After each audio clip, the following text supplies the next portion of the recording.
Well, thanks for joining me. Thanks for having me. I'm really excited. I have to show you my new hat that I just got. You I'm got pretty, one.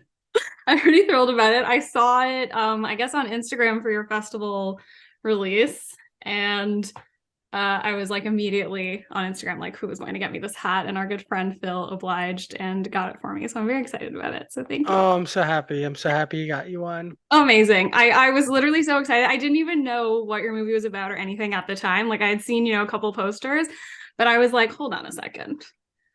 We've got this lettering, we've got Oy vey, we've got fangs. I was like, I'm all about this. I was very thrilled. So yeah, Good. thank you. So of course, the reason why I was so excited about that is because obviously seeing Jewish horror was really exciting for me. Jewish horror comedy was really exciting for me as a Jewish horror fan. Tell me about making this movie. Did you set out to make a Jewish movie, or did you set out to make a movie and just by virtue of who you are, it kind of spilled into it?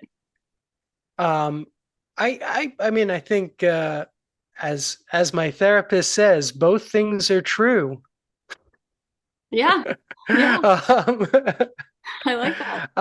I think the big thing for me was when I realized that there was only going to be that I was going to have to be kind of honest in telling this story, which sounds really weird because it's about like a vampire dad and a vampire kid, and there's vampire stuff that happens. A lot of it is just kind of trying to, in movie genre horror format, just sort of deal with a lot of the stuff that I was dealing with becoming a father.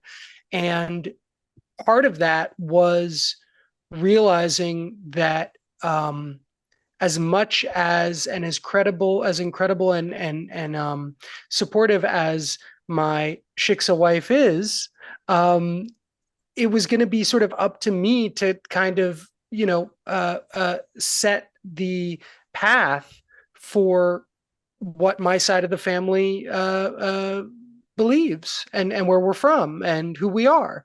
Um, and then we can all celebrate that. We get to join in together. As I said, I mean, we celebrate everything in this house. And so once I sort of did that, I realized, well, um, uh, I'm Jewish, and my kids are being raised with Jewish values, and my character is going to have Jewish heritage, and I should acknowledge that. And then, Judaism, especially sort of the Americanized kind of modern cinematic Judaism, tends to be very funny. It tends to lean into humor as much as it does tragedy. And I thought, well, that'll be good for a horror movie as well. And so it just sort of was by happenstance that the thing that I identify with worked out really well, as the thing in the movie, as the story in the movie for the character. Yeah. Do you find, and it might have been subconscious or even what you already touched upon, but do you think that your Judaism, or how do you think your Judaism informs your version of fatherhood? Well, in reality or in the movie, I guess is the I is the guess in the question. movie, but I'm asking about in the movie, but I know that there's a lot of you said that a lot of you was kind of in this movie, so maybe sort of your version of it, how it came out in the movie. Well, I definitely find myself as a father feeling more Jewish and sort of leaning into it. And it also is a time, we're sort of in a time of not unfortunately unprecedented, but of significant anti-Semitism and sort of a very vocal attack on Judaism, just as much as there's, an attack on so many other people who are marginalized and frequently mistreated and called out for reasons of just existing. And I thought that was also very important. I thought, that and I hope it's a generational thing. I think that um, younger Jews, especially American Jews, um, are finding themselves at a time when they are being asked to sort of stand up and say, um, uh, uh, this won't stand, just as much as we do that for women and for Black people and for anyone else who is being attacked for being themselves.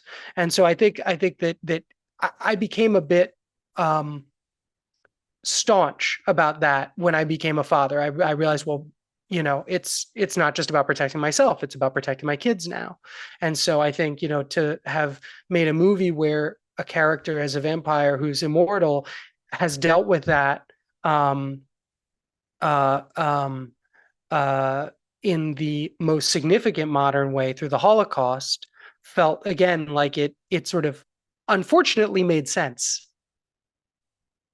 How important was it for you? I mean, obviously, your movie talks about the Holocaust and the anti-Semitism that Francis experienced then. How important was it to you to present modern casual anti-Semitism? Well, the movie sort of starts off with modern casual anti-Semitism, and it's sort of done in a it's sort of done in a I guess a subtle way.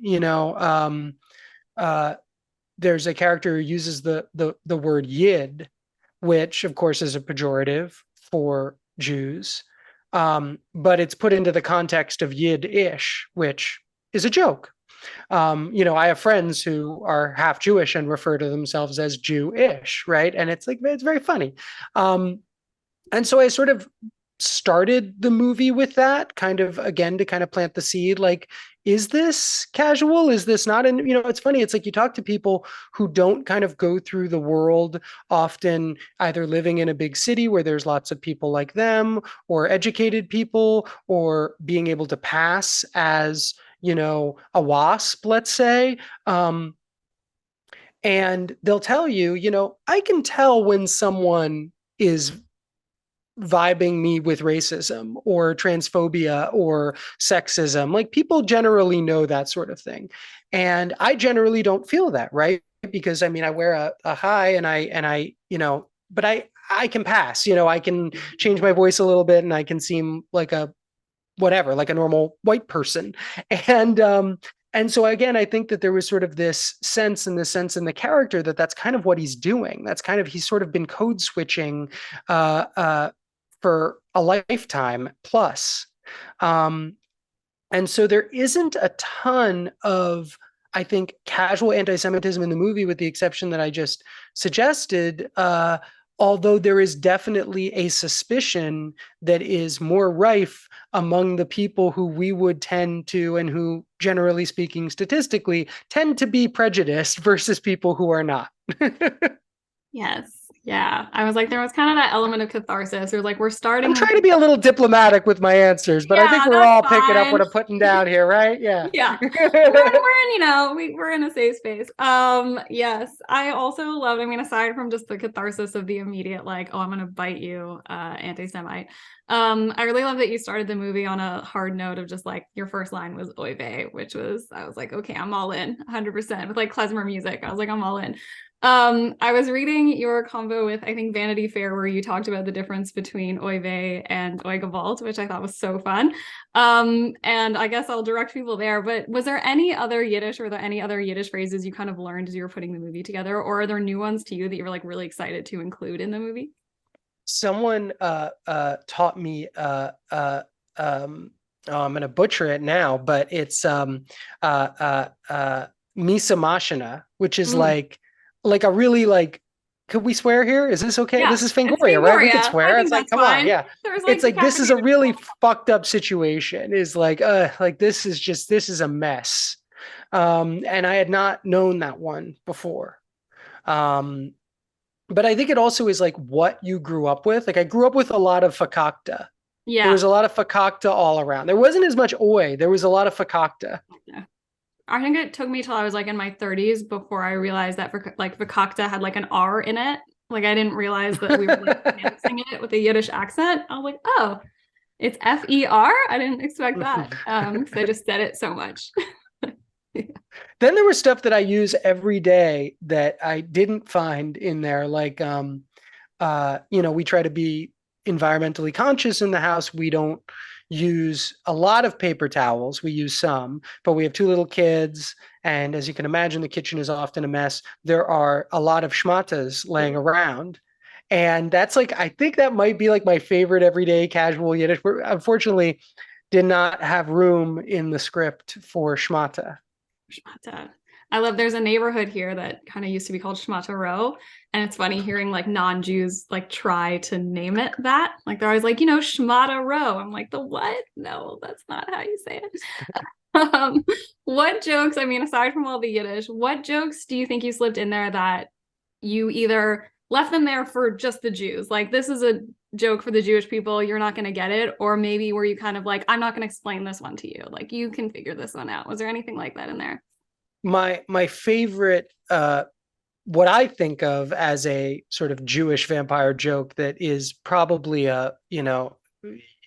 got to go a little circuitous to get there is there's all this vampire stuff in the movie that is kind of stuff we all know, right? If he goes out in the sunlight, he burns, and he's always schwitzing if he's trying to avoid the sunlight, and of course fangs, and drinking blood, all that normal good stuff. And then there's slightly deeper cuts, like we all know vampires have to be invited in, right? And that's like a big one. And we never find out what happens to our vampire if he's not invited in, but he's constantly asking to be let in, and they let him in. And sometimes we make a joke about it. And I always thought when I was writing it that it was sort of the perfect Jewish neuroses. Like, I know this might be a problem, but I don't want to know. I don't want to find out what happens. So I'm just gonna keep asking. I'm just gonna, because this doesn't. I don't want this smoke. You know what I mean? And and so that very much came from a place of neuroses. Yeah. That I like that. I was gonna ask like what other traits of a vampire do you think are actually like more analogous to everyday Judaism? I don't know if you got others. I feel like that was already a really great answer. I think, definitely needing to be invited in. Let's see, what are some other good traits of vampires? I mean, it's funny. I mean, so much of the movie, I think, touches on, not to get too dark, but touches on uh uh obviously anti-Semitic tropes, right? We use Wagner through the movie, which we could talk about. There's a deep, connection to history, to the Holocaust. Um, and that's a big part of it. But of course, it's hard to talk about Jews and blood and not talk about blood libel, and talk about this sort of, this thousands-year old violence against Jews that is directly related to, the blood-sucking Jew, the blood-sucking vampire, the Eastern European other. I mean, there's so much in there. And then of course now, with there's this completely absolutely abhorrent, Q phenomena, the Pizzagate and all of that, this sort of idea that, the Jews are going to come and steal your children and drink their blood. And Yeah. so, I wanted to touch on that. Obviously, I wanted to kind of face that head on as well. Yeah, I mean, I could talk about like that specific thing for probably this entire time, but I was really struck by that. I mean, the scene where Jane visits her mother's cousin and there's crosses everywhere, to me was making like a very bold statement that Judaism is new for her too. And so obviously we've got vampirism as a stand-in for Judaism in a lot of ways. Like this is, I have to teach her these two very important things about her bloodline. And I guess I'm so curious sort of how those two things came intertwined for you and sort of what that meant for you to adapt an anti-Semitic trope about us into how you built this character and built this story. Well, there are smarter people than me, such as a friend of mine, Adam Lowenstein, who's a professor at University of Pittsburgh, who teaches film studies, and he's on the board of the George Romero Foundation, one of the great filmmakers who also much smarter than me, Then made a all lot of of us. work. Yes, and did a lot of work on otherness in his films, and inclusion, and sort of speaking on what it is, to deal with racism and sexism and ageism in film. But Adam, Professor Lowenstein, wrote the book on otherness and horror, which is a great book that touches on Judaism and other isms that we are all a part of and how those relate to horror. But I think the idea of going through your life being treated as or called a monster, and then being able to embody the the genuine monster facade is empowering, right? I mean, all of this is like ways that you say, how am I going to empower myself? How am I going to connect with other people that maybe aren't Jewish, aren't like me, but they felt this way, right? Because once you do that, once you're able to sort of say, hey, I felt this way and you feel this way, well, now, and nobody likes this. So how do we ensure that neither of us feel this way ever again? Now, all of a sudden, you've got you've got a coalition. Now all of a sudden, even though you are a different sexual orientation or a different race, or you are a different gender, then but we still have a thing that we can rally around and evil to combat. And that to me just sort of that was the way in. My Judaism was the way into what I hope is a universal sentiment that is such a huge part of horror. It's such a huge part of genre, right? Is like, I am an outsider, how do I fit in? I am an outsider, I'm being punished for it. How do I fight back? How do I empower myself, right? And of course, a lot of people, a lot of cultures, especially Jews, figured out that they have to be able to laugh and cry at the same time. And so to be able to sort of, I don't know, put a dad joke next to a vampire sucking blood felt like a great opportunity to do that. Yeah, I felt that a lot in the part where your conversation about, or your character's conversation about being turned in the Holocaust is kind of spliced with the really hammy Josh Rubin performance. To me, that just felt like we're talking tragedy and then over the top comedy just like completely mashed together, which I just feel like is so much the Jewish experience. Talk to me about that. Where did it come from, or why was it important to bring the sort of Holocaust into your story, and how did that kind of work and kind of come to be? I sort of had a moment of, I don't know. I had a moment where I think as I was becoming comfortable with and realizing like this guy's a Jew and I'm a Jew and this is a sort of, a Jewish story, where I kind of realized, you know, uh, you got to go all in. Like the whole point. I mean, what do we say? We say never forget. Like, when you educate or are educated on Jewish history and modern Jewish history, the Holocaust, educators and professors and museum directors, they don't mince words. It is taken very seriously. It is taken to be a no one is sugarcoating it. And so I felt like if I was going to go there, I shouldn't sugarcoat it. I should actually. And unfortunately, I mean, one of the things that is always fascinated me, that is of course very dark and very tragic, is the relation between Nazism and occultism.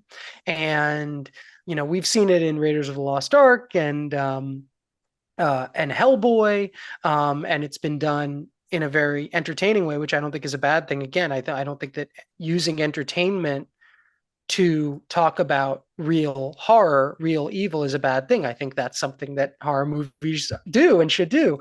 And so I think I connected with that. And I connected with this idea that there were these incredibly, incredibly evil things that were done in sort of this fantastical, imaginary sense, and then perpetrated.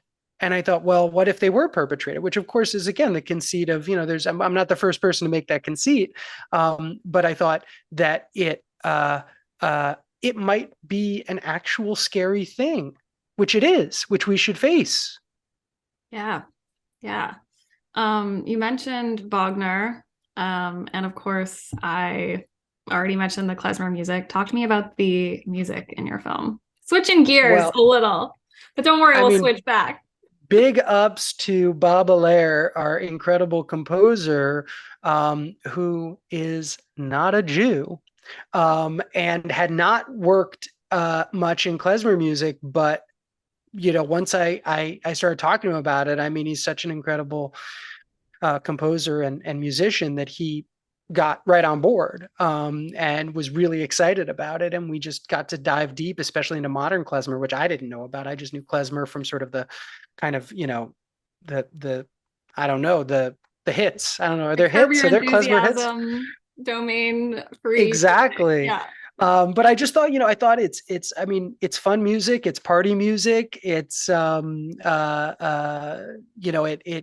it felt like, in a way, it kind of dovetailed into the punk rock music, which is kind of the music that the kid listens to. Jane, who's played by Victoria Morales, who plays my daughter, she's like I was. She's like a teenage punk rocker. And it's like, well, she's listening to punk rock music the whole time. I thought klezmer was kind of, I don't know, sort of fit the bill to connect to her, to connect to Francis's culture.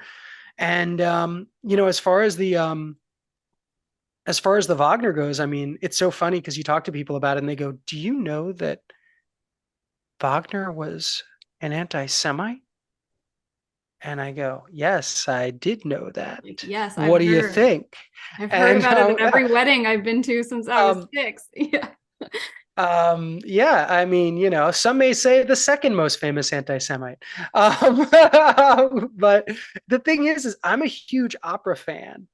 And I'm a huge fan of the Ring Cycle, which is this incredible suite of operas that Wagner wrote that are these epic stories, that inspired Star Wars and Lord of the Rings, and and so much fantasy and sci-fi that we enjoy today. And of course, Ride of the Valkyrie and all of these, incredibly cinematic pieces of music. And I love those stories, and I love those operas. And I don't think that they belong to hatred. And I think that, there's a world, there's a version, there's a backstory to like my movie where, I don't know, it was 1934 and this guy was listening to Wagner because he liked listening to opera. And then all of a sudden, like, 6 months later, he realizes that this thing is being used as a weapon against him. And I thought, fuck that. Like, no, like I'm gonna reclaim this. And I'm gonna, and I think, to sort of have it be contextualized as this like kind of man out of time, which is what our vampire is, and to be sort of representative of this thing that was turned against him. I again, that was sort of, I don't know, that was a sort of a horror movie moment, was like, what happens when you think this thing that you love doesn't love you back? It's sort of like, that's spooky, right? Um, and so that was the impetus for the Ring.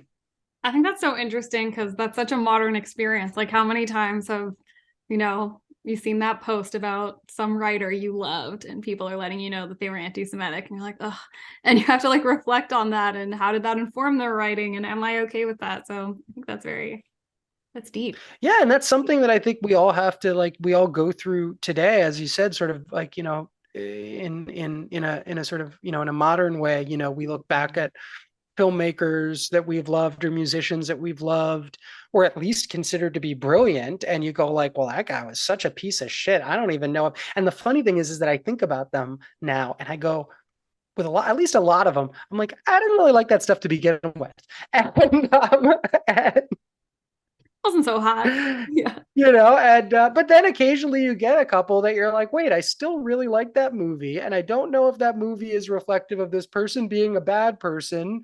And am I allowed to claim it as something that may help me make something good, right, to inspire me to do something that isn't shitty. And so all of that kind of went into the Wagner use. I like that. Speaking of the potentially negative influences, what were your positive influences, and not necessarily on this movie, but like in general, who are your horror comedy, your Jewish horror comedy or horror/comedy influences? Well, you may have heard of a young up and coming I don't know, multi-hyphenate, really, a guy by the name of Mel Brooks, I'm familiar. Yeah. who has had some success and at least some experience with mixing genre and comedy. Um, of course, Dracula Dead and Loving It is the number one up there. But no, I mean, Mel Brooks, Albert Brooks for that matter. I mean, I'm a huge Albert Brooks fan. Didn't hasn't done a lot of genre, but I'm just a huge fan of his as a filmmaker and a comedian and sort of a social commentarian.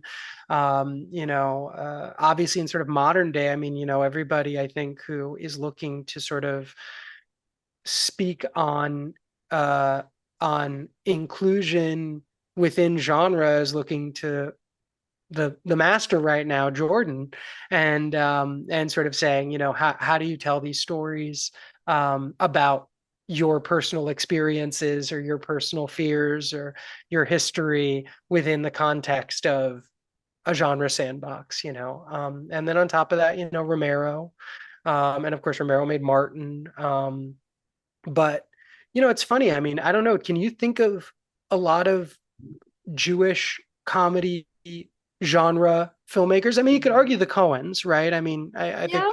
but the Coens haven't really done I don't know, done a horror Not like movie. a straight horror movie. No. Yeah.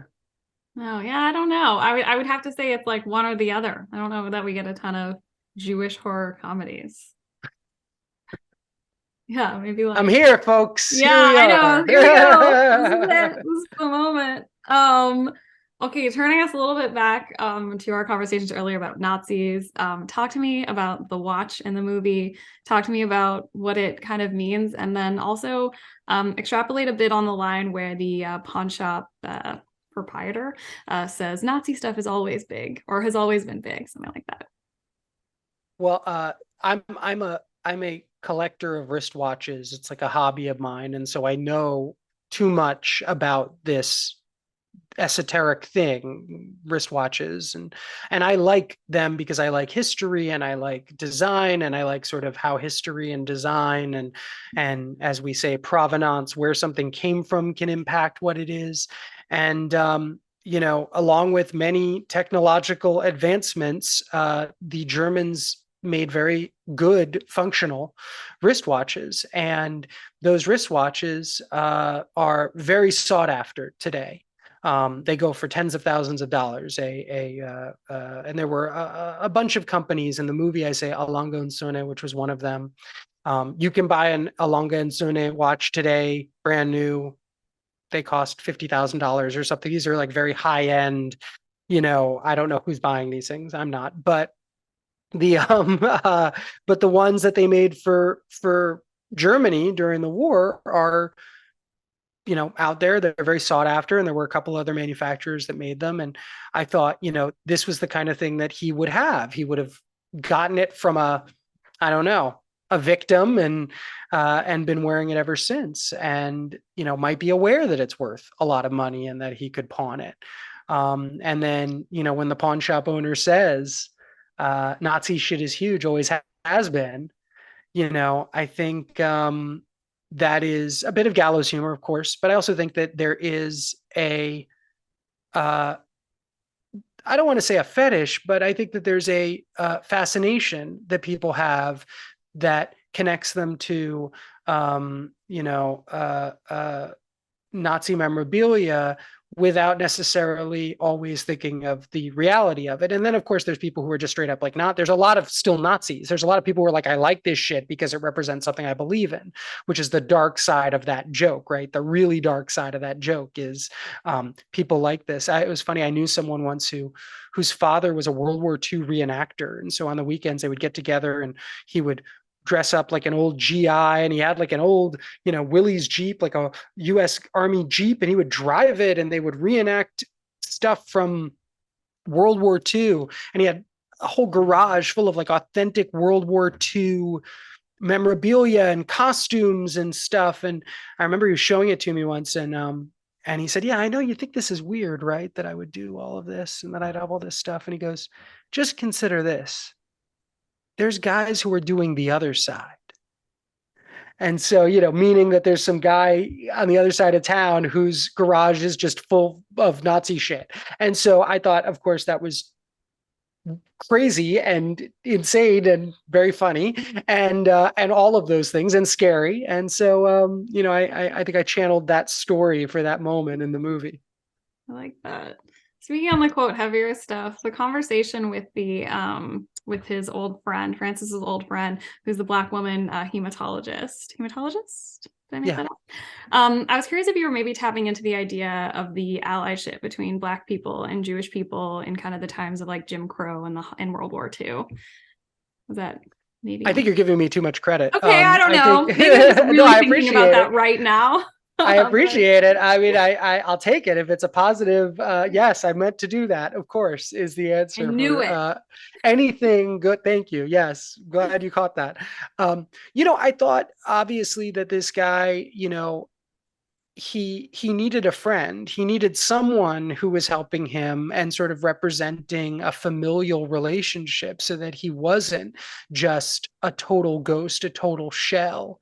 And so I thought, well, it has to be somebody we met a long time ago and they've got a relationship um and that kind of was the impetus for Sylvie. And of course, her being I imagine she was young, she was in her early 20s, and she was a hematology resident. And of course, that made it so she could help him get blood and not have to eat her, and create a friendship.